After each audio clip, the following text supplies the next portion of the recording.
লাইলাতুল বারাত শবে বারাতকে কেন্দ্র করে এই রাতে যদি কেউ 10 রাকাত 12 রাকাত নামাজ পড়ে প্রতি সূরা ফাতিহা প্রতি রাকাতে সূরা ফাতিহার পরে 10 বার সূরা ইখলাস, তো আল্লাহর নবী সাল্লাল্লাহু আলাইহি সাল্লাম বলেন তার ত্রুটিগুলো আল্লাহ রাব্বুল আলামিন ক্ষমা করে দেবেন। জোরে বলুন না সুবহানাল্লাহ।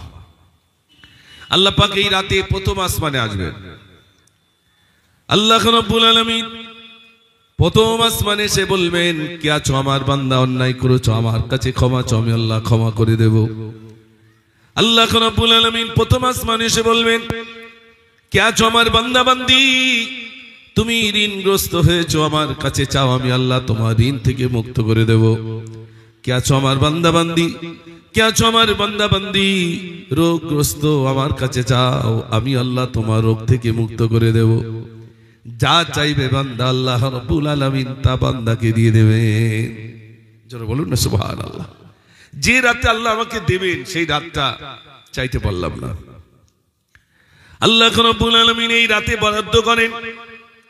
কারা কারা এই রমজান এই শবে বরাত থেকে এই শবে বরাত পর্যন্ত কোন কোন মানুষ কত তারিখে তাদের মৃত্যুবরণ হবে, কারা জন্মগ্রহণ করবে, সব কথাগুলো আল্লাহ রাব্বুল আলামিন এই রাতে লিপিবদ্ধ করবেন।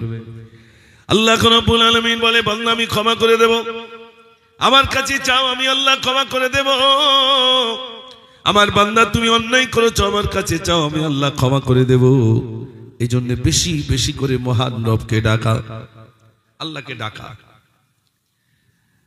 আল্লাহকে বেশি বেশি করে ডাকা। কিন্তু আমরা আল্লাহ রাব্বুল আলামিনকে ডাকি না। হাদিস পাকের ভিতরে বিশ্বনবী সাল্লাল্লাহু আলাইহি ওয়াসাল্লাম বলেন, যদি কোনো মানুষ বলে বিসমিল্লাহির রহমানির রহিম, এর ভিতরে তিনটে শব্দ রয়েছে, একটা হলো আল্লাহ, একটা হলো রহমান, আর একটা হলো রহিম। কোন মানুষ যদি বিসমিল্লাহির রহমানির রহিম বলেন, আল্লাহ নামের মানে তাৎপর্য 1000, রহমান নামের মানে তাৎপর্য 1000, রহিম নামের মানে তাৎপর্য 1000। কোন মানুষ যদি বলে বিসমিল্লাহির রহমানির রহিম, ওই মানুষটা জানো মহান রব্বুল আলামিনকে 3000 নাম ধরে ডাকলো। আল্লাহকে ডাকো, আল্লাহ ছাড়া কোনো গতি নাই। আল্লাহকে ডাকতে হবে, বেশি বেশি করে ডাকা, প্রাণ ভরে ডাকা। আল্লাহ রাব্বুল আলামিনকে ডাকো, চোখের পানি ফেলুন, নিজের অন্যের জন্য আল্লাহর কাছে ক্রন্দন করুন। ভাইরা আমার, চোখের পানি যত বেশি ফেলতে পারবেন আপনার অন্তর তত পরিষ্কার হয়ে যাবে, আপনার অন্তরের ভিতরে তত প্রশান্তি ঘটবে যদি আল্লাহর ভয়তে ক্রন্দন করতে পারেন। আল্লাহ রাব্বুল আলামিনের ভয় আমাদের অন্তরে নাই, বেশি বেশি করে মহান নবীর ভয় আনা। আল্লাহ আমি অন্যায় করেছি, আল্লাহ তুমি ক্ষমা করে দাও, সব তুমি দেখতে পাও। আল্লাহ রাব্বুল আলামিন বলেন, বান্দা তুমি অন্তরের ভিতরে, তোমার অন্তরের ভিতরে যে কথাটা উদয় হয়, আমি আল্লাহ রাব্বুল আলামিন ওই কথাটাও শুনতে পাই। যে কথাটা অন্তর উদয় হয় ওই কথাটাও আমি শুনতে পাই বান্দা। এই জন্য আমার ভাইদের কাছে বলবো, আল্লাহকে ডাকুন, বেশি বেশি করে ডাকুন, মহান রব্বুল আলামিনকে ডাকুন, নামাজের ভিতরে ডাকুন। কোন মানুষ যদি নামাজ আদায় করে, ওই নামাজ পড়তে গেলে প্রথম নিয়ত বাদে আল্লাহু আকবার, আল্লাহ মহান, আল্লাহ বড়। তারপরেই আবার রুকুতে যাচ্ছেন, বলছেন আল্লাহু আকবার। তারপরে আবার রুকু থেকে উঠছেন, বলছেন সামিআ আল্লাহু লিমান হামিদা রব্বানা লাকাল হামদ। আবার বলছেন আল্লাহু আকবার, আবার উঠছেন, বলছেন আল্লাহু আকবার, আবার যাচ্ছেন, বলছেন আল্লাহু আকবার। নামাজের ভিতরে কত মহান রবকে ডাকা হয়। বিশ্বনবী সাল্লাল্লাহু আলাইহি ওয়াসাল্লামের কাছে সাহাবারা প্রশ্ন করলেন, ইয়া রাসূলুল্লাহ, বান্দা কখন আল্লাহর নিকটবর্তী চলে যায়? আল্লাহর নবী বলেন, বান্দা যখন সিজদা দেয়, আর ওই সিজদা যখন দেয় বান্দা আর বলে সুবহান রাব্বিয়াল আলা, সুবহান রাব্বিয়াল আলা, সামনে কোনো দেয়াল থাকে না, কোনো পর্দা থাকে না, কোনো হিজাব থাকে না, সরাসরি ওই বান্দাটা আল্লাহর নিকটবর্তী চলে যায়। আল্লাহকে ডাকুন, নামাজের ভিতরে কাঁদুন, আল্লাহকে বেশি বেশি করে ডাকুন। এই 50টা বছর 60টা বছর যদি আল্লাহকে রাজি করে যাওয়া যায়, অন্ধকার কবরটা আমার আপনার জন্য শান্তিময় সুখময় হবে। ভাই, এই দুনিয়া তুচ্ছ দুনিয়া, 50 বছর 60 বছরের দুনিয়া তুচ্ছ দুনিয়া দুনিয়া দুনিয়া করে আমরা পরেশান। ও সোনার ভাইরা, দুনিয়া দুনিয়া করে আমরা পরেশান হয়ে গেছি। এই দুনিয়া তুচ্ছ দুনিয়া। ইমাম গাজ্জালী রাহমাতুল্লাহ আলাইহি বলেন, কোন মানুষ যদি 2 হাত দিয়ে পানি তেমনি করে ধরে, যেমনি আঙ্গুলের পাকা থেকে পানিগুলো চলে যায়, দুনিয়াটা ঠিক তদ্রূপ আমাদের থেকে পালিয়ে যাবে। এই দুনিয়া দুনিয়া নয়। আমরা কত টাকার মালিক? চৈতল গ্রামে অমন টাকার মালিক নাই। যিনি ছিলেন বাদশা সেকেন্দার, বিরাট বড় বাদশা, ইন্তেকালের পূর্বে শিষ্যদেরকে ডাক দিয়ে বললেন, আমার শিষ্যরা শোনো, আমি যখন মারা যাব, আমার মারা যাওয়ার পরে কাফনের কাপড় থেকে হাত দুটো বার করে রাখবে।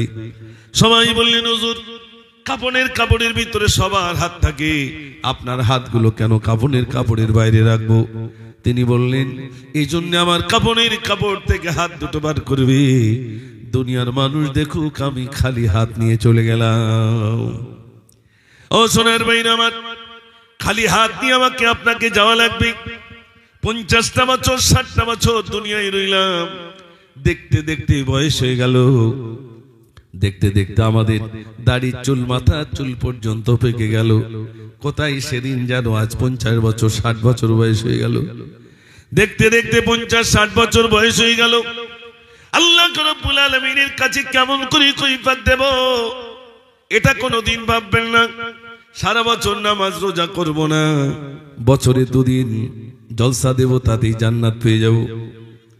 পাওয়া যাবে ভাই? বছরে 2 দিন জলসা দেব, পয়লা ফাল্গুন 2রা ফাল্গুন জান্নাত পেয়ে যাব।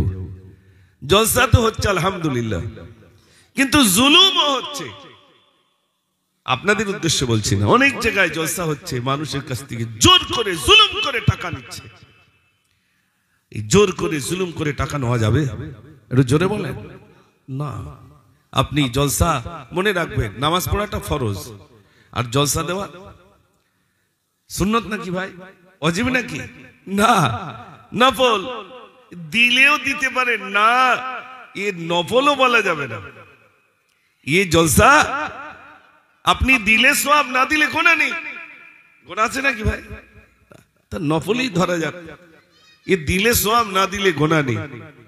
কিন্তু বলুন, এটাকে কেন্দ্র করে মানুষের কাছে জুলুম চলছে, চাঁদার জুলুম।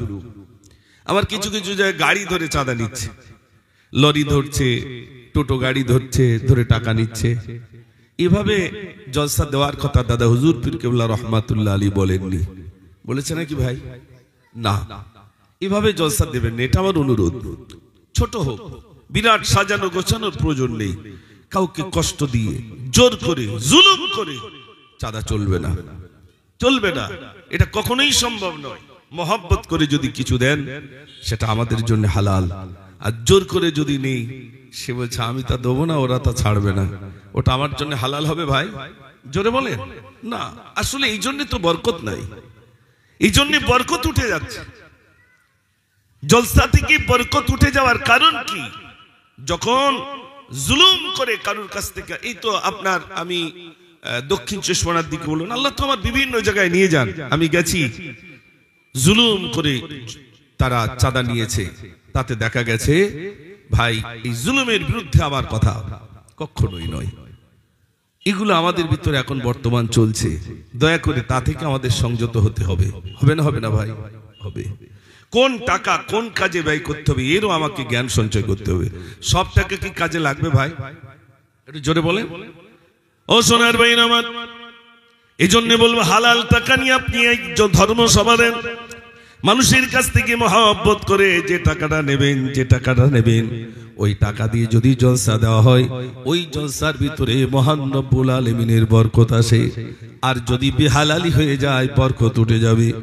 ও সোনার ভাই আমার, আমাদের থেকে যা চলে গেছেন, আব্বা জান, মা, দাদু দাদি, নানা নানি, আত্মীয় স্বজন যা চলে গেছেন, তাদের আত্মার শান্তির জন্য আলোচনা, তাদের আত্মার শান্তির জন্য এই সবরসানির প্রোগ্রাম হবে।